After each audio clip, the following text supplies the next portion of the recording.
Hi everyone, I'm Shayna from EspressoEnglish.net, and today is the first day of our Phrasal Verb Challenge. Over the next 5 days, we're going to learn 50 phrasal verbs through quiz-based lessons. Here's how it works. I'll show you a sentence with the phrasal verb and give you 3 choices for what that phrasal verb means.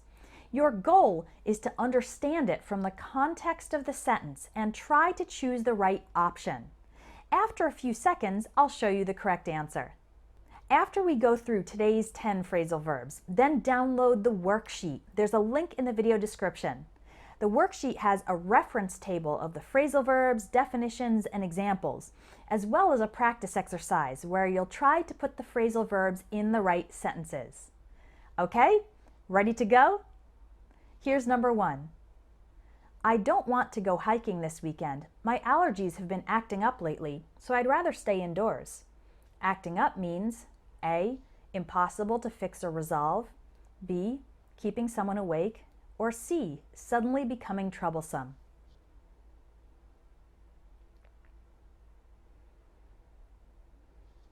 The correct answer is C. Suddenly becoming troublesome. We often use act up with injuries or health problems that don't bother you for some time, but then they suddenly start causing problems or pain.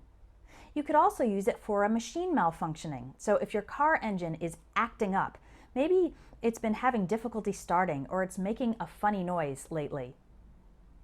Number 2, my son spent the whole weekend fooling around with his phone and left his homework to the last minute. Fooling around means A. Complaining about, B. Doing casual, fun things that aren't productive, or C. Doing something against advice or good sense.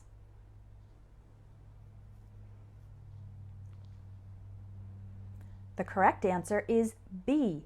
Doing casual, fun things that aren't productive.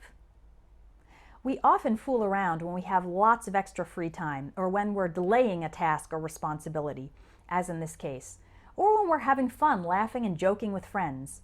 In that last case, we can also say goofing around, which has more of a connotation of being silly. Number 3, I couldn't get to sleep until the noise from the neighbor's party finally died down around 2 a.m. Died down means A. Became less intense, B. Made many people angry, or C. Was stopped by force.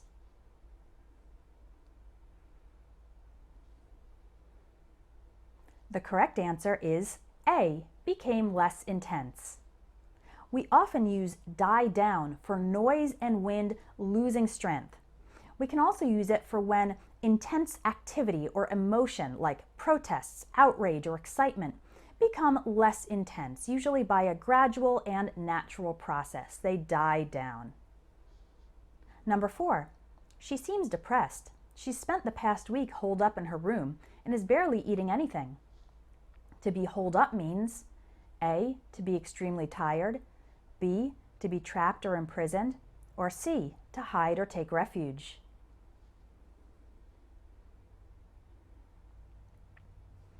The correct answer is C. To hide or take refuge. For this phrasal verb, imagine an animal like a mouse or squirrel.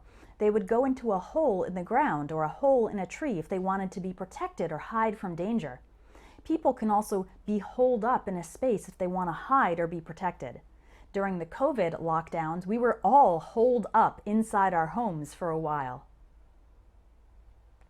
Number 5, meditation helps me wipe out negative thoughts, stress, and anxiety so that I can start my day with a calm and clear mind. Wipe out means A. Completely destroy, B. Ignore and forget, or C. Fight against.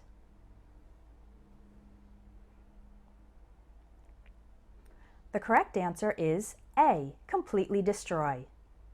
We usually want to wipe out undesirable things, like an exterminator tries to wipe out insects in your home.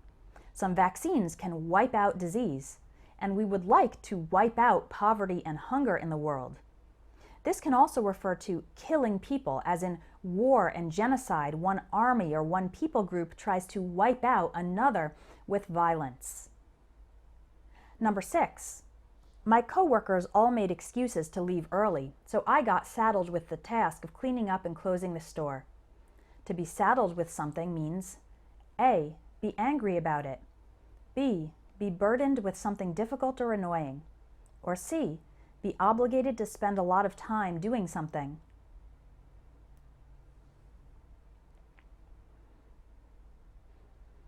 The correct answer is B. Be burdened with something difficult or annoying. When we put a saddle on a horse to ride it, it means the horse will have to carry our weight. So when we are saddled with something, it means a difficult or annoying task or responsibility is placed on us. We don't take it on ourselves. The burden is given to us by other people or by circumstances. Number 7. Now that the software has been upgraded, the company is phasing out support for the older version. Phasing out means A. Giving the responsibility to a different group, B. Not spending any more money on, or C. Removing or stopping something gradually in stages.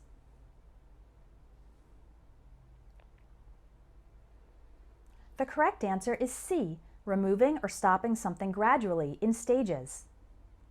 A phase is another word for a stage or a period of time. When we phase something out, we remove it from service or eliminate it slowly. Not suddenly stopping, but reducing it step by step so that eventually it is fully stopped. Number 8, they got into serious financial trouble after they spent all their savings and maxed out their credit cards. Maxed out means A. Did something up to the highest level possible. B. Got addicted to something. Or C. Lost something and couldn't replace it.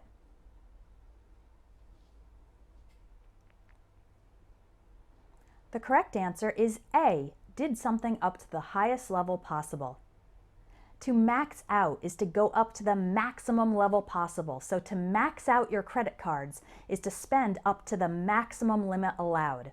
If you max out your potential, it means you are living up to your highest potential.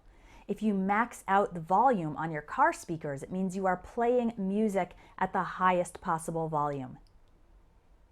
Number 9.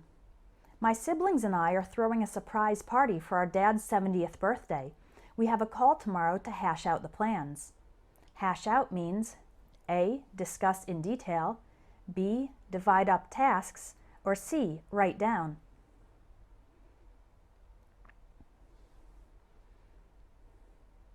The correct answer is A. Discuss in detail.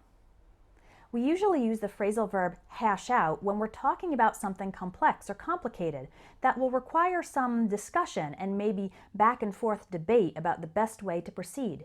You can hash out details for a party, as in this example, or hash out issues, problems, or differences between two people who have conflicting or opposing points of view. Sometimes hashing things out ends up with an agreement, and other times it is just discussing things and expressing them. Number 10. I'm an optimistic person and I try not to dwell on setbacks because there will be plenty of good opportunities in the future. Dwell on means A. Learn from something, B. Feel bad about something, or C. Think about something a lot.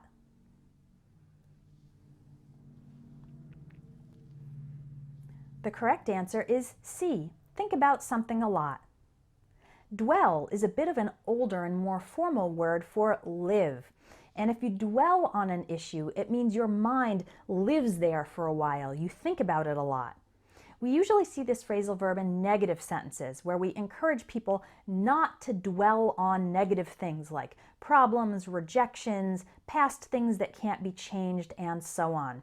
We don't want their thoughts to get stuck there. How did you do? Were you able to guess the phrasal verbs' meanings from the sentences? For this challenge, I picked phrasal verbs that are a little less obvious because you already know the easy ones like wake up and give away. But the ones we covered today are still common and they're used often in everyday conversational English. Now go ahead and download the worksheet to review and practice. Again, the link is in the video description. And make sure to come back for tomorrow's challenge video.